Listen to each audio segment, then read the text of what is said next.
Bonjour mon cher frère, ma chère sœur, je souhaite que la paix du Seigneur Jésus soit maintenant sur toi et sur toute ta maison. Amen.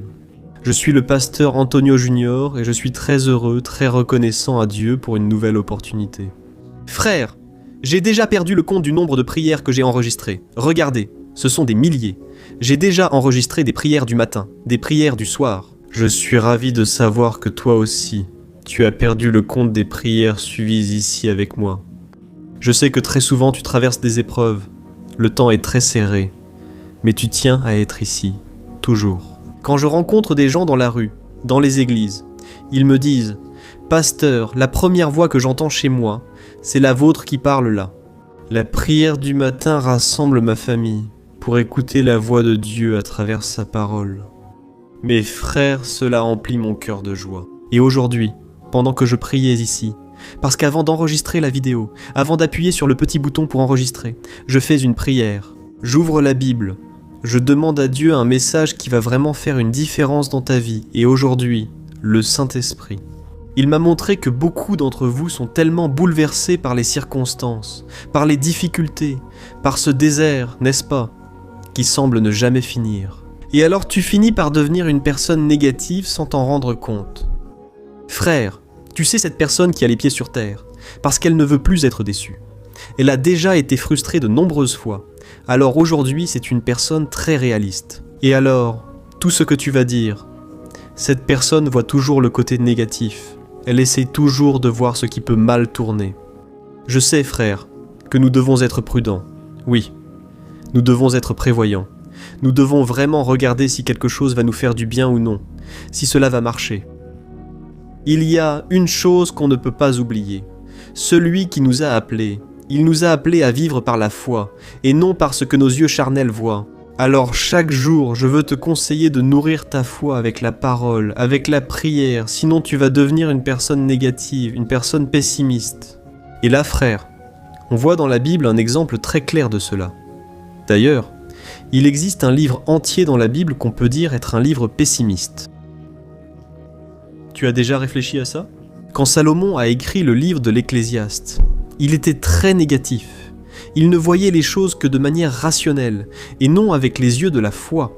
C'est parce que Salomon lui-même, là, au chapitre 1, chapitre 2, il raconte qu'il a expérimenté tout ce qu'il y avait de bon dans cette vie. Et il est arrivé à la conclusion que tout est vanité, tout est passager. Tout perd son sens lorsque nous ne sommes pas en communion avec Dieu. Et alors, dans le dernier chapitre, il apporte enfin une bonne nouvelle.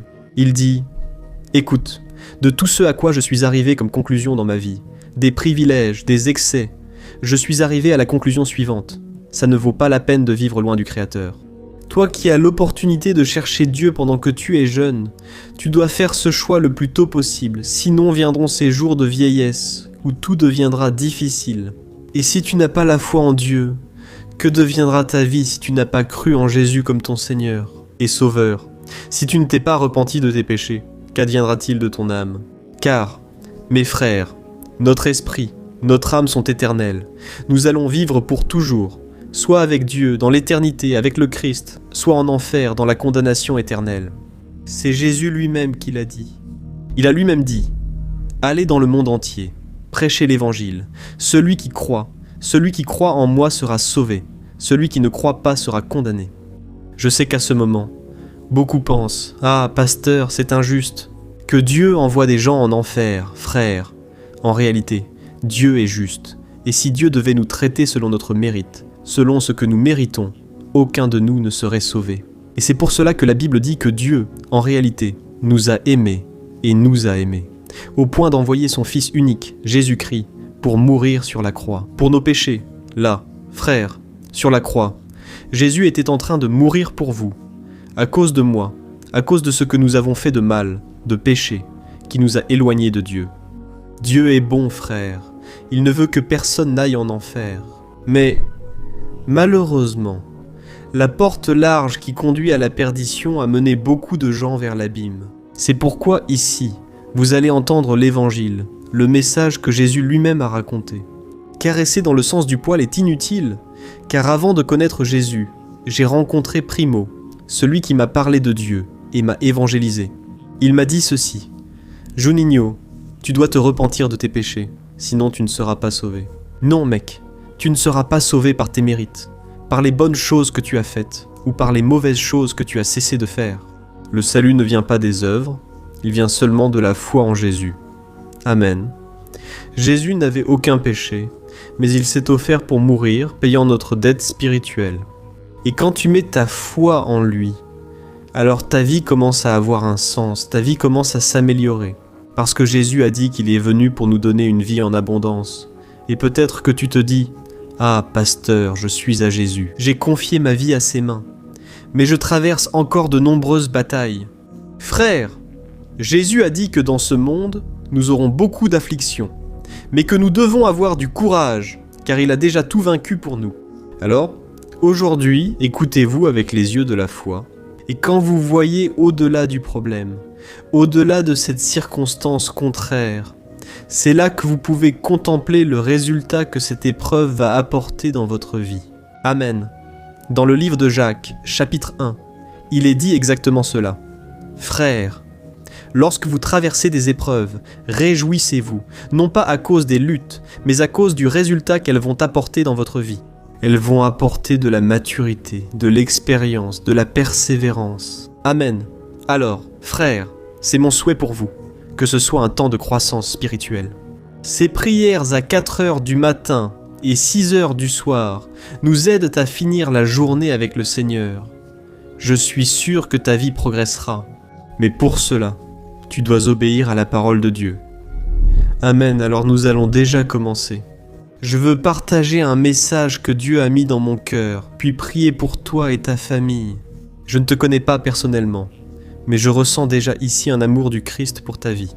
Tu es très spécial, tu es né avec un but et par dessein, ce n'était pas par hasard, tu n'es pas le fruit du hasard. Amen. Alors, avant de commencer, abonne-toi à ma chaîne. Il suffit de cliquer sur ce petit bouton sous la vidéo s'abonner. À côté, une petite cloche va apparaître, clique dessus et sélectionne l'option « Toutes » pour ne pas rater les prochaines vidéos que je publierai. D'accord, alors, allons-y. Frères, aujourd'hui, je veux vous parler d'un détail que peu de gens remarquent dans la Bible, mais qui change complètement notre façon de marcher avec Dieu. C'est le danger d'être une personne négative, c'est bien ça. Je sais que peut-être toi qui m'écoutes ici, tu es déjà cette personne. Mais aujourd'hui, je vais t'aider à sortir de cette situation, parce que Dieu n'aime pas les personnes négatives, et je vais te le montrer ici aujourd'hui. Selon la parole de Dieu, Amen. Je sais que bien souvent, nous avons cette idée que Dieu est un Père compatissant, miséricordieux, qui accepte toutes nos excuses. Mais frères, très souvent, en réalité, nous faisons preuve d'une fausse humilité. En réalité, nous cherchons à fuir l'appel, et cela, Dieu ne l'accepte pas. Regardez ce qui est arrivé à Moïse. Je veux commencer le message d'aujourd'hui en réfléchissant à ce qui lui est arrivé. Et vous serez surpris de voir à quel point Dieu n'aime pas la négativité. Faites attention. Laissez-moi vous expliquer ce qui se passait. Vous vous souvenez que le peuple d'Israël souffrait beaucoup. Ils étaient esclaves là-bas en Égypte, entre les mains de Pharaon, et ils criaient à Dieu jour et nuit, demandant la délivrance, la liberté. Alors Dieu a entendu cette demande, et il est descendu pour parler à Moïse. Au milieu d'un buisson qui brûlait, le buisson ardent, n'est-ce pas? Alors cet arbre brûlait, mais ne se transformait pas en cendre. Et c'était un miracle merveilleux qui a attiré l'attention de Moïse. Et quand il s'est approché, c'est alors qu'il a entendu la voix de Dieu, et que le Seigneur lui-même lui a parlé. Moïse, enlève les sandales de tes pieds, car l'endroit où tu te tiens est saint. Et c'est à ce moment-là que Dieu a appelé Moïse pour une grande œuvre, libérer ses frères des mains de Pharaon, et Dieu a garanti qu'il serait avec lui tout le temps. Dieu a dit qu'il ferait des signes miraculeux pour montrer sa puissance. Moïse n'avait pas à avoir peur, il n'avait pas à se décourager. Mes frères, au lieu de se réjouir, au lieu de commencer à se réjouir, il a en fait commencé à inventer plein d'excuses. Parce que ele só olhava para aquilo que ele não tinha. Regardez ce que la parole de Dieu dit à propos de ce moment. C'est là, dans l'Exode, chapitre 4, versets 10 à 14, il est écrit ceci. Alors Moïse dit au Seigneur, « Ô Seigneur, je n'ai pas de facilité à parler, ni avant ni maintenant que tu as parlé à ton serviteur. Je n'arrive pas à m'exprimer et je me trouble avec les mots. » Et le Seigneur alors a demandé à Moïse, « Qui a créé la bouche de l'homme ? Qui rend l'homme muet ou sourd ? Qui le rend aveugle ou lui permet de voir ? N'est-ce pas moi le Seigneur ? Maintenant, va, Moïse. Je serai avec toi quand tu parleras, et je t'instruirai sur ce que tu dois dire. » Et alors Moïse supplia, « S'il te plaît, Seigneur, envoie quelqu'un d'autre. » Et alors le Seigneur se mit en colère contre Moïse. Voyez mes frères, comme c'est incroyable. Juste pour qu'on comprenne le poids de tout cela, il faut se rappeler que Moïse a passé 40 ans caché dans le désert à s'occuper des brebis. Souvenez-vous, il avait déjà été un prince en Égypte. Mais un jour, il a fini par tuer un Égyptien pour défendre ses frères. Et après cela, il a dû fuir dans le désert. Il est resté 40 ans là-bas. Je pense qu'il s'est senti vaincu, coupable, et s'est habitué à être un monsieur tout le monde. Personne ne comprenait car personne ne le connaissait. Il est donc resté anonyme pendant 40 ans. Et je crois, mes frères, qu'il n'a pas seulement quitté ce désert, mais que Moïse a aussi changé la façon dont il se voyait. Frère, Moïse, il est devenu négatif. Il est devenu un gars pessimiste. Il pensait qu'il n'y avait plus moyen que les choses s'arrangent dans sa vie. Il pensait que son heure était déjà passée. Je ne sais pas exactement ce qui s'est passé dans son cœur, mais la vérité, c'est qu'il a dit à Dieu, « Je ne peux pas, appelle quelqu'un d'autre. » Oh mes frères, parfois on prétexte manquer de capacité juste pour éviter de quitter le canapé et affronter les défis, n'est-ce pas ? On grandit en préférant avoir la sécurité de notre maison, de notre confort. On préfère rester dans notre petit monde, au lieu de prendre position, au lieu de répondre à l'appel de Dieu. Et regardez comme c'est sérieux, mes frères. Moïse essayait ici de paraître humble, disant qu'il ne parlait pas bien, qu'il s'embrouillait avec les mots. Et c'était sûrement vrai. Mais mes frères, Dieu qui nous appelle nous rend aussi capables. Alléluia. Je sais que beaucoup pensent, « Ah, pasteur, je ne suis pas fait pour ça. » Ah, pasteur, je n'ai pas étudié ni d'argent, mais mes frères, quand Dieu ordonne, il connaît déjà tout. Il sait que tu n'as pas la capacité, car c'est lui qui va te la donner. Alléluia. Le Saint-Esprit s'adresse à certains ici.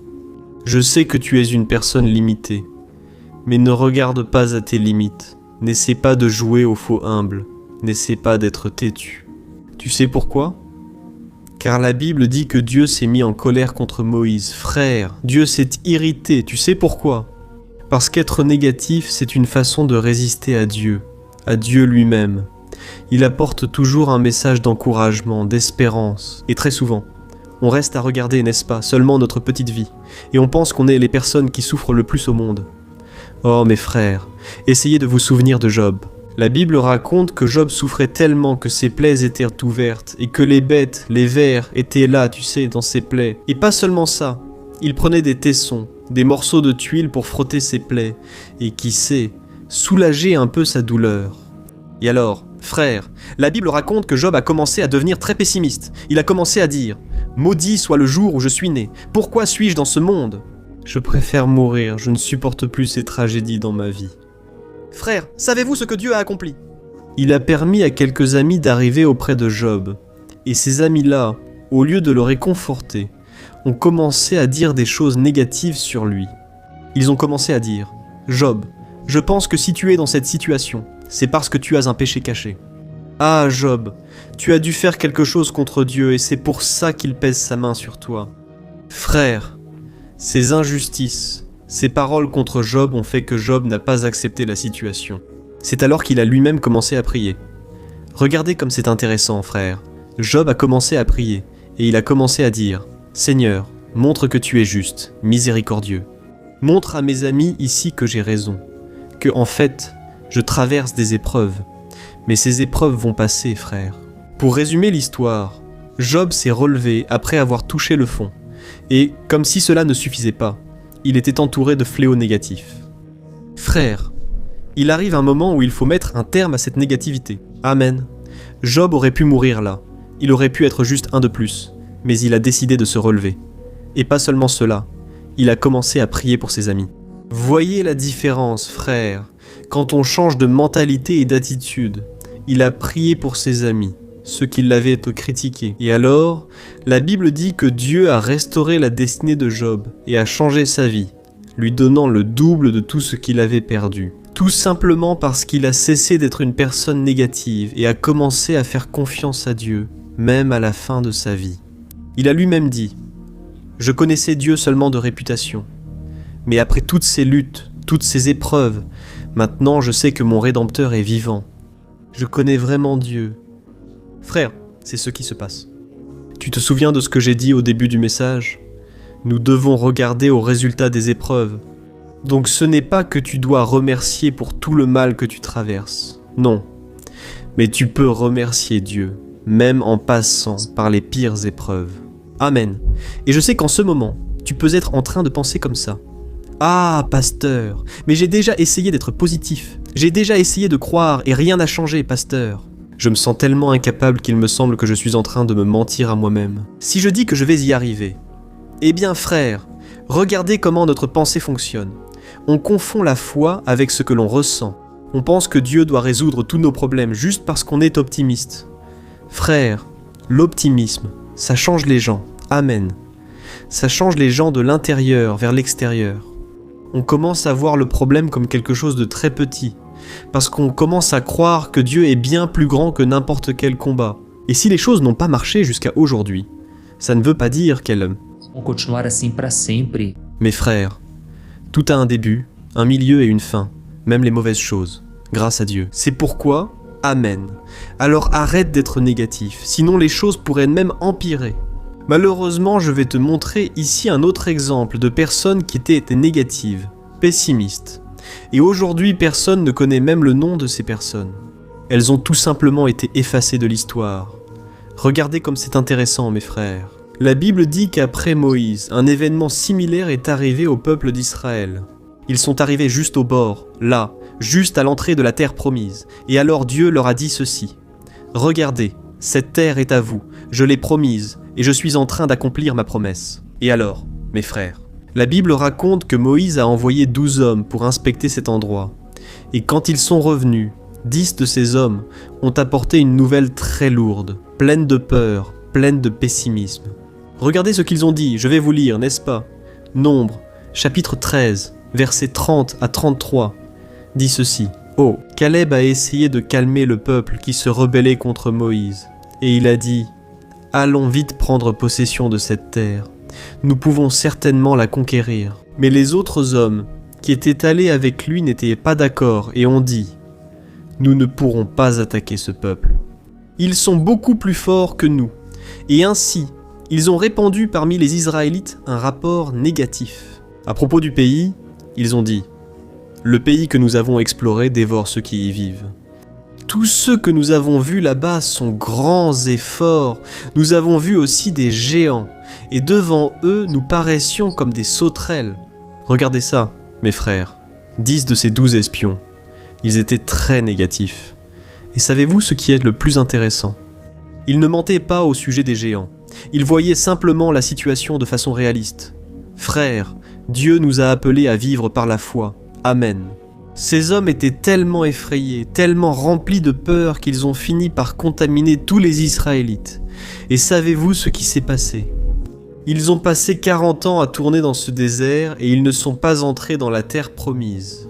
Parce que ce peuple, mes frères, n'a pas cru que Dieu serait avec eux. En fait, ils pensaient que Dieu était mauvais, qu'il voulait les tuer. Alors mes frères, il est très dangereux de se fier à notre propre sagesse.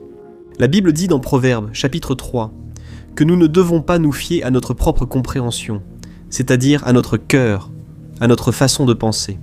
Mais avant tout, nous devons faire confiance à Dieu, car lorsque nous lui faisons totalement confiance, alors il aplanit nos chemins. Amen. Veux-tu que Dieu aplanisse chacun de tes chemins ? Alors fais confiance au Seigneur une bonne fois pour toutes. Et comme je vous l'ai dit, frères, l'avenir de ce peuple a été compromis à cause d'une parole négative. Et le pire, n'est-ce pas ? Tu te souviens de ce que je t'ai dit ? Aujourd'hui, plus personne ne se rappelle qui étaient ces 10 espions négatifs. Seuls Josué et Caleb restent en mémoire. Parce que les personnes de foi, elles laissent une marque dans leur génération et à partir de leur propre vie, de leur histoire. Frères, Les personnes de foi sont celles qui restent dans l'histoire. Alléluia. Et pensons encore à une seule personne ici, puis nous allons déjà prier. Je viens de me rappeler une autre personne très optimiste, dont nous devons nous inspirer. Qui était-ce? David. Souvenez-vous que David n'était qu'un garçon quand il est allé se battre contre le géant Goliath. Et s'il avait été une personne négative, il aurait sûrement seulement regardé cette armure géante, cette énorme épée, et il serait parti en courant de peur. Mes frères, David était différent, il était optimiste, il connaissait son Dieu. Et beaucoup de gens pensent que le courage vient par impulsion. Comme ça, d'un coup, vous savez?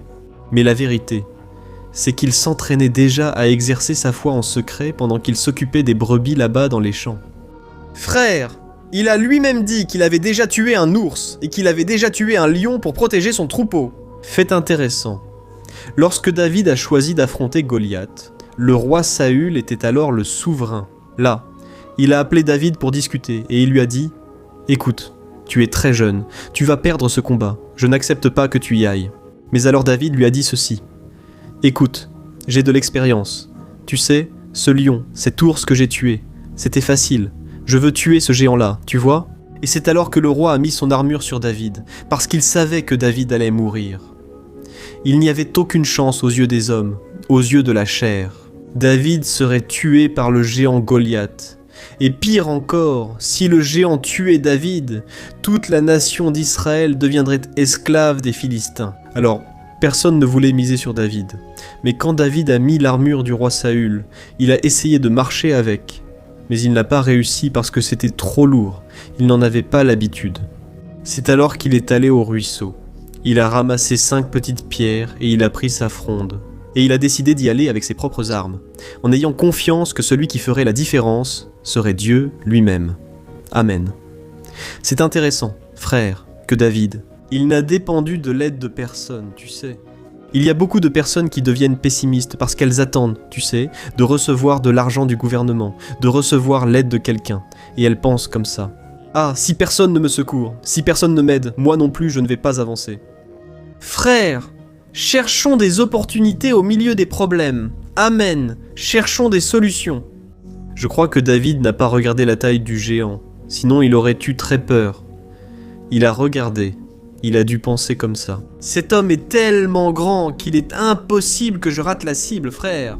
Quand on regarde avec foi, on commence à voir des possibilités. On commence à voir des opportunités là où tout le monde ne voit que le problème.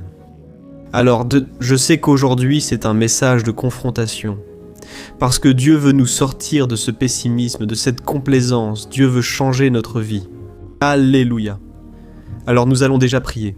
Mais je veux juste te donner un dernier message, un conseil, tu sais. Commence à dire tout ce que la Bible dit à ton sujet. Si Dieu a dit que tu es plus que vainqueur, alors arrête de te comporter comme si tu étais un perdant. Si Dieu a dit qu'il prend soin de tout ce dont tu as besoin, arrête d'agir comme si tu allais mourir de faim demain. Frère, c'est très triste de voir tant de chrétiens, tant de fils et de filles de Dieu vivre comme des mendiants. Alors arrête de parler comme ça. Oh, je n'y arrive pas.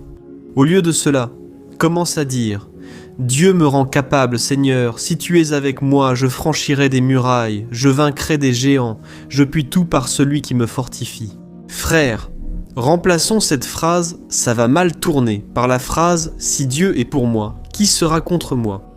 Alléluia. As-tu compris le message d'aujourd'hui ? Je crois que les possibilités, les opportunités vont surgir dans ta vie. Nous allons prier maintenant. Et je sais que ce message n'était pas facile. Ce n'est pas facile d'entendre ces choses, mais c'est nécessaire, alors ferme les yeux. À la fin de la prière, merci de partager largement ici sous la vidéo. Il y a un petit bouton en forme de flèche vers la droite, il suffit de cliquer dessus et de sélectionner WhatsApp. Et que Dieu puisse te bénir abondamment pour avoir permis à cette prière d'atteindre plus de personnes. Amen. Garde les yeux fermés et prions. Alléluia Seigneur, mon Dieu et mon Père, nous voulons te remercier, ô Père. Merci beaucoup mon Dieu pour tout ce que tu as fait pour notre vie aujourd'hui. Ce message a tellement touché notre cœur, Seigneur. Combien de personnes ici, mon Père, sont au milieu d'un désert, sont au fond du gouffre? Combien de personnes sont alitées dans des hôpitaux? Des personnes qui pensent qu'il n'y a plus de solution, que la vie n'est que douleur, que souffrance. Ô Seigneur, Aide-nous à nourrir notre foi. Ravive notre foi. Seigneur, fais en sorte que nous puissions voir la solution au milieu du problème. Père, tu as fait tant de choses, Père, mais souvent nous souffrons tellement que nous n'arrivons pas à voir une issue. Et pour cela, Seigneur, tout d'abord, je veux te demander pardon, parce que bien souvent nous n'avons pas fait notre part. Ô Seigneur, pardonne-nous d'avoir agi comme Moïse. Quand nous avons commencé à donner des excuses, nous n'avons vu que nos propres faiblesses, et nous avons douté de ta puissance. Pardonne-nous, Seigneur, car bien souvent nous nous sommes vus comme des sauterelles face aux géants, et nous avons oublié que tu es le lion de la tribu de Juda qui combat pour nous. Ô Seigneur, arrache de notre cœur maintenant toute racine de négativité. Brûle-la avec ton feu, Seigneur. Toutes ces mauvaises habitudes de se plaindre, de murmurer sur la vie et d'attendre toujours le pire, ô Seigneur. Il y a beaucoup de gens ici qui ont la tête fatiguée. Des personnes qui se réveillent déjà en s'attendant à ce que quelque chose de mauvais arrive, des personnes qui n'arrivent même plus à rêver, parce que la peur a tout bloqué. Je réprimande maintenant, au nom de Jésus, tout esprit de découragement, de pessimisme qui bloque l'avenir de cette personne. Ô mon Dieu, répands maintenant, Seigneur, l'audace, le courage, que dès aujourd'hui, Seigneur, notre bouche s'ouvre, juste pour parler, juste pour raconter des victoires, juste pour dire que nous sommes plus que vainqueurs, ô Dieu. Je sais qu'en ce moment, il y a beaucoup de personnes blessées, des personnes qui ont été trahies, abandonnées, des personnes qui vivent comme si elles étaient seules dans ce monde, mais ce n'est pas vrai. Seigneur, tu es avec elles, Père, que tu puisses enlever ce voile des yeux, cette cécité spirituelle. Je sais, mon Dieu, que certains ici se sentent complètement perdidas por causa dos seus au péché, car c'est face à ce manque, à cette solitude, que beaucoup se sont livrés au péché. Seigneur, guéris les blessures de l'âme. Seigneur, je sais que tu pardonnes les péchés, je sais que tu es miséricordieux, et lorsque nous nous sentons tellement perdus, c'est là que nous pouvons être retrouvés. Parce que la grâce est répandue sur les humbles, sur ceux qui se repentent vraiment. Père, je prie maintenant pour ces personnes qui affrontent les géants, le géant de la maladie des dettes, qui ressemblent à des montagnes qui ne finiront jamais, ces disputes familiales qui enlèvent le sommeil, Dieu. Nous ne disons pas que le problème n'existe pas, mais nous déclarons maintenant que Seigneur, tu es bien plus grand que cela.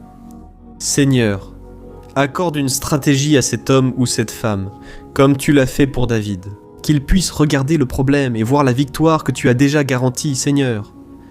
Alléluia.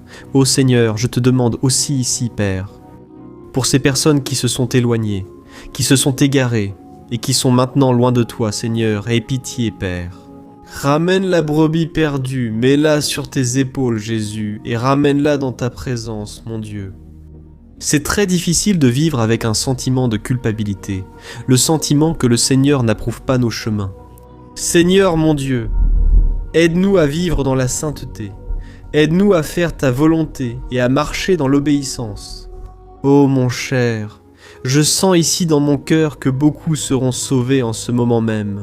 Si tu n'as jamais fait une prière de consécration, si tu désires vraiment avoir Jésus dans ta vie, si tu reconnais qu'il est ton sauveur, le seul chemin, la vérité, la vie, je veux t'inviter à faire une prière de consécration. Amen, fais cette prière avec moi. Maintenant, il te suffit de garder les yeux fermés et de répéter ces paroles. Et si tu trouves que je parle trop vite, tu pourras revenir sur la vidéo plus tard. Mais c'est très simple, il suffit de prier de tout ton cœur. Dis ainsi: Ô Jésus, je me livre complètement à toi. Pardonne mes péchés, Jésus, pardonne toutes mes fautes. Change mon esprit et purifie mon cœur. Parce que je veux maintenant ton pardon, je veux recevoir maintenant ton salut. Jésus, je choisis de faire confiance au Seigneur au-dessus de toute peur, au-dessus de toute ma propre limitation. Transforme ma vie, Jésus, et guide-moi sur tes chemins éternels. Je crois que le Seigneur est mort sur la croix et a versé son sang pour payer ma dette que j'avais envers Dieu. Et maintenant, je m'approprie par la foi le pardon, la guérison, le salut et ma délivrance. Ô Jésus, je te déclare comme mon unique et suffisant Sauveur. Écris mon nom dans le livre de vie, et je te remercie aujourd'hui et pour toujours. Amen, alléluia. Ô mon Père, quelle joie, Père, quelle joie de voir tes enfants se rendre de cette manière. Je sais, mon Père, que beaucoup aujourd'hui ont été sauvés. Des personnes qui étaient là, sur leur lit de mort, mais qui maintenant ont rencontré Jésus, l'auteur de la vie. Ô Seigneur, change les diagnostics, Père, change la situation de cette personne. Dieu fait l'œuvre complète. Seigneur, restaure chaque domaine, Seigneur, tout comme tu l'as fait pour moi, et que tu fasses de ces personnes un témoignage vivant de ta puissance, de ta grâce et de ton amour. Au nom de Jésus, mon Père, je te demande aussi que cette prière se répande partout où elle arrive, qu'il y ait guérison et délivrance.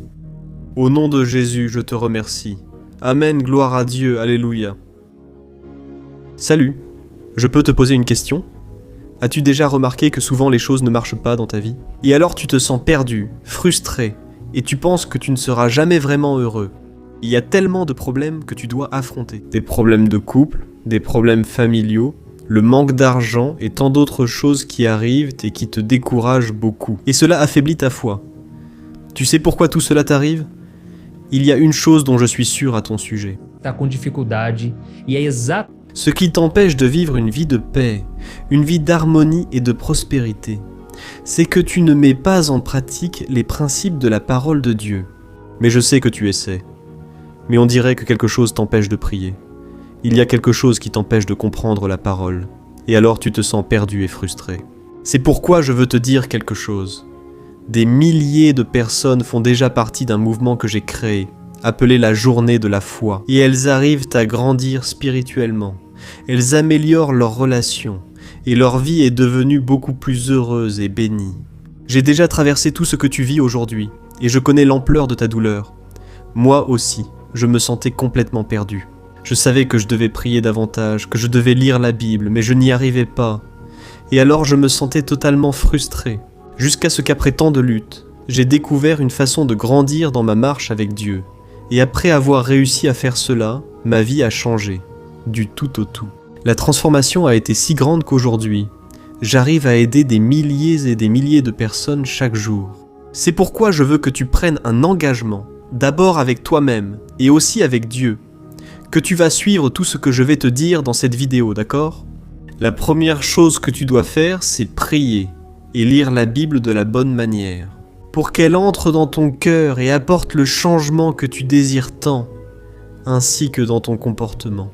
Je sais que souvent tu ne sais pas comment agir parce que ton cœur est très triste, affligé, angoissé et perdu. Je sais aussi que souvent tu es frustré, parce que tu n'as pas la force d'aller de l'avant.